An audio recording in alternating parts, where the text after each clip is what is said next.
एक लड़की जो अपने माता पिता की एक लौती बेटी थी। उसके माता पिता हमेशा उसकी हर इच्छा पूरी करते थे। अपनी बेटी की खुशी के लिए साल भर में जो भी त्योहार आता था बहुत खुशी से मनाते थे। लेकिन एक त्योहार ऐसा था जिस दिन उनकी बेटी बहुत उदास होती थी। वो त्योहार था रक्षाबंधन। उनकी बेटी की उम्र 8 साल की थी। छोटी उम्र, बहुत नादान सी बच्ची, दिल की साफ लेकिन मन की उदास, क्योंकि उनकी बेटी एक लौती बेटी थी। ना कोई भाई ना कोई बहन। उनकी बेटी बहुत छोटी उम्र की थी और नासमझ भी थी। अच्छे बुरे की समझ नहीं थी उसको। एक दिन उनके घर एक लड़का आया जो कि उम्र में 14 से 15 साल का रहा होगा। उनकी बेटी की नजर उस लड़के के हाथ पर पड़ी। वो फौरन उस लड़के के पास आई और उस लड़के का हाथ पकड़कर बोली, ये क्या है? वो लड़का उस छोटी सी बेटी की तरफ देखकर मुस्कुराया और अपने हाथ की तरफ इशारा करते हुए बोला, बहन ये राखी है। आज रक्षाबंधन है ना, इसलिए जो मुझे भाई मानती है उन सब ने मेरी कलाई पर ये राखी बांधी है।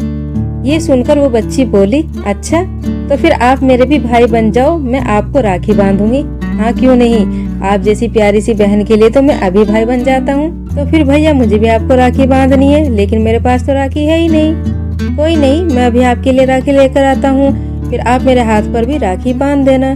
ये कहकर वो लड़का कुछ टाइम के लिए बाहर गया और बाहर से एक चमकती हुई राखी लेकर आया और उस बच्ची को वो राखी दे दी और बोला, आओ बहन मेरे हाथ पर राखी बांध दो। वो बच्ची बहुत खुश हुई। उसने भैया कहकर वो राखी ली और उस लड़के के हाथ पर बांध दी। लेकिन ये सब उस बच्ची के पिता ने देख लिया। उस बच्ची के पिता गुस्से से आग बबूला होकर बोले, ये क्या कर रहे हो तुम? ये सुनकर वो लड़का उठ खड़ा हुआ। पिताजी की तेज आवाज सुनकर बेटी भी डर गई। माँ अंदर से भागती हुई आई, बोली, क्या हुआ जी? उसके पिता बोले, ये देखो, इस ड्राइवर के बेटे ने इतनी हिम्मत की कि हमारी बेटी से राखी बंधवा रहा है। इसकी इतनी जरूरत? ये लड़का औकात भूल गया अपनी, इसको हमारी हैसियत का नहीं पता। माफ कर दीजिए। उस लड़के ने हाथ जोड़कर बोला, माफ कर दीजिए। ये प्यारी सी बच्ची मेरे हाथ में बंधी राखी देखकर खुश हो गई। इसकी खुशी के लिए मैंने ये काम किया। इसने मुझे अपना भाई माना है, मैं हमेशा इसकी रक्षा करूंगा। ये सुनकर बेटी के पिता और ज्यादा चिल्लाने लगे, तू इसकी रक्षा करेगा? तू पहले अपने लिए तो कुछ कर ले। चल बेटा अंदर चल। ये कहकर पिता बेटी को अंदर लेकर चला गया और ड्राइवर का बेटा घर वापस चला गया। दिन बीतते गए। वो ड्राइवर का बेटा किसी न किसी काम से उनके घर आता जाता रहता था, क्योंकि बड़ा घर है, काम भी बहुत होता है। जितने नौकर होते हैं इतने ही कम रह जाते हैं, क्योंकि काम बहुत ज्यादा होता है। तो किसी न किसी काम की वजह से वो उनके घर आता था, तो चोरी छुपे अपनी छोटी सी बहन से मिलकर जरूर जाता था। वो बच्ची भी उस लड़कों को देखकर बहुत खुश होती थी, भैया भैया कहकर अपने पास बिठा लेती थी। तो जब उसके पिताजी घर पर नहीं होते थे तो कुछ टाइम के लिए वो लड़का उसके पास बैठ जाता था। एक दिन उस लड़के ने देखा कि वो बच्ची स्कूल का कुछ काम कर रही है। स्कूल का काम करते करते उसकी नजर उस लड़के पे पड़ी, तो भैया कहकर उसने उसको आवाज लगा ली और अपने पास ही बिठा लिया और बोलने लगी कि भैया मुझे आपकी हेल्प चाहिए। वो लड़का बोला, हाँ बहना बोलो, मेरी कौन सी हेल्प आपको चाहिए? तो बच्ची बोली कि भैया मुझे मैम ने रक्षाबंधन के बारे में लिखने के लिए दिया है।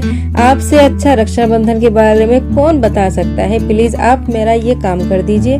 ठीक है बहना, मैं रक्षाबंधन के बारे में आपको बहुत अच्छी अच्छी बातें बताऊंगा और साथ में रफ कॉपी में लिखता भी रहूंगा। फिर बाद में आप इसको फेयर अपनी राइटिंग में लिख के मैम को दिखा देना।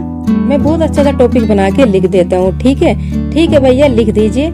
ये कहकर लड़के ने लिखना भी शुरू किया और बताना भी शुरू किया। बहना सुनो, जब रक्षाबंधन आने वाला होता है तो बहनों के चेहरे पर कुछ अलग ही खुशी नजर आती है, क्योंकि भाई बहन का रिश्ता बहुत ही पवित्र होता है। ये इतना पवित्र होता है कि इसका सम्मान हर जगह पूरी दुनिया में किया जाता है। हमारे भारत देश में, जिसको संस्कृतियों की भूमि भी कहा जाता है, वहाँ पर इस रिश्तों को एक अलग ही पहचान दी गई है। इसे एक त्योहार के रूप में भी मनाया जाता है, जिसे रक्षाबंधन का नाम दिया गया है। रक्षाबंधन को श्रावण माह के पूर्णिमा के दिन मनाया जाता है और ये अक्सर अगस्त के महीने में आता है। रक्षाबंधन भाई बहन के प्रेम का प्रतीक होता है। ये केवल खून के रिश्तों को ही नहीं बल्कि एक पवित्र रिश्ते की भी निशानी है। यह त्योहार खुशी प्रदान करता है। ये भाइयों को याद दिलाता है कि बहनों की हमेशा रक्षा करनी है। भाई की कलाई पर राखी बांधकर ये रिश्ता और भी मजबूत हो जाता है। ये लो बहना, रक्षाबंधन को और भाई बहन के रिश्तों को लेकर मैंने कुछ बातें लिख दी हैं जो कि बहुत ही प्यारी बातें हैं। आप इसको फेयर लिख लेना और मैम को कल इसको जरूर दिखाना। बहना मैं चलता हूँ क्योंकि काफी देर हो गई है। कल आपकी मम्मी ने मुझे कुछ काम के लिए घर पे बुलाया है, तो जब मैं कल आऊंगा ना तो आपके साथ जरूर खेलूंगा। उस लड़के को उनकी बेटी के साथ घुलना मिलना, खेलना, बातें करना बहुत अच्छा लगने लगा था, तो वो किसी न किसी बहाने से उनके घर आता जाता रहता था। और जब कभी उसको पता चलता था कि बहना के पिताजी घर पे ही हैं, तो बिना बहना से मिले ही चला जाता था। उस दिन वो बहन से नहीं मिलता था, क्योंकि उसके पिताजी अगर अपनी बेटी को उस लड़के के साथ खेलते हुए, बात करते हुए देख लेते थे तो बहुत ही ज्यादा गुस्सा वो करते थे, क्योंकि उनकी हैसियत में और उस लड़के की हैसियत में काफी फर्क था। वो चाहते थे कि उनकी बेटी उन लोगों से ही मिले जो कि हैसियत में उनके बराबर हैं। 2 दिन बाद उनके घर में एक बड़ी पार्टी होने वाली थी, जिसकी वजह से घर में बहुत ही ज्यादा काम फैला हुआ था और जिस कारण वो लड़का भी आता जाता रहता था काम करने की वजह से। वो खुश होकर आता था कि किसी वजह से, किसी भी बहाने से उसका और बहना का आपस में मिलना जुलना होता था, तो उनको बहुत ही खुशी मिलती थी। अगले दिन उस बच्ची की मम्मी ने उस लड़के को फोन करके बुलाया कि शाम के टाइम बहुत काम है, इधर ही आ जाना। वो लड़का खुश होकर शाम के टाइम उनके घर पहुंचा, लेकिन जैसे ही वो उनके घर पहुंचा तो उसने देखा कि घर के सारे दरवाजे खुले हुए हैं, घर में कोई नजर आ ही नहीं रहा है। उसने अपनी बहन को चारों तरफ ढूंढने की कोशिश की, लेकिन बहन भी नजर नहीं आई। वो घबरा से गया कि ऐसा क्या हो गया कि पूरा घर खुला छोड़कर सब लोग कहीं चले गए हैं, कोई नजर ही नहीं आ रहा है। उस लड़के की नजर बगीचे में काम कर रहे माली पर पड़ी, तो वो माली तक पहुंचा और पूछने लगा कि घर के सारे आदमी कहाँ चले गए हैं। मालकिन, मालिक कोई भी नजर नहीं आ रहा है और बहना भी दिखाई नहीं दे रही है। माली जो कि बगीचे की सफाई कर रहा था, झट से उठ खड़ा हुआ और बोलने लगा कि बिटिया तो आज छत से गिर गई है, उसको लेकर मालकिन और मालिक हॉस्पिटल गए हैं। ये सुनकर लड़का बहुत जोर से एकदम घबरा सी गया और पूछने लगा, ऐसे कैसे छत से गिर गई बच्ची, मेरी बहन आ गई, ऐसे कैसे छत से गिर गई। माली बोला कि जो घर में पार्टी होने वाली थी, कुछ मेहमान आज ही आ चुके थे, उनके भी छोटे बच्चे थे, उनके छोटे बच्चों के साथ बिटिया छत पर खेल रही थी। खेलते खेलते अचानक वो छत से गिर पड़ी। फौरन लेकर भागे उसको हॉस्पिटल की तरफ। बहुत ज्यादा उसके चोट लगी हुई थी, सिर से खून भी काफी बह चुका था। ये सब सुनते तो लड़का बहुत ज्यादा घबरा गया। उसने फौरन मालिक काका से पूछा कि कौन से हॉस्पिटल ले गए हैं बिटिया को। मालिक काका ने हॉस्पिटल का नाम बताया। नाम सुनते ही वो लड़का दौड़ पड़ा। उसे कुछ समझ में नहीं आ रहा था कि क्या करे क्या नहीं, बस पैदल ही वो दौड़ता दौड़ता हॉस्पिटल तक पहुंच गया जहाँ पे बिटिया को लेकर गए थे। हॉस्पिटल पहुंचकर पता किया कि बेटी कहाँ पे एडमिट है। फौरन भागा उसके रूम तक पहुंचा तो देखा कि मालिक और मालकिन का रो रो कर बुरा हाल हो रहा है। डॉक्टर उनसे कुछ बातें कर रहे हैं। पास जाकर पता चला कि बिटिया का खून बहुत ज्यादा बह चुका है, जिससे कि खून की जरूरत है और सिर में चोट इतनी आई है कि ऑपरेशन भी करना पड़ेगा। अब खून किसी का भी मैच नहीं कर रहा था। ऐसे में वो लड़का फौरन चिल्ला पड़ा कि मेरा खून ले लीजिए डॉक्टर साहब, मेरी बहना को बचा लीजिए। ये सुनते ही बेटी के पिता ने उस लड़के की तरफ देखा, लेकिन आज वो बहुत बेबस था क्योंकि उसकी बेटी अंदर मौत से लड़ रही थी।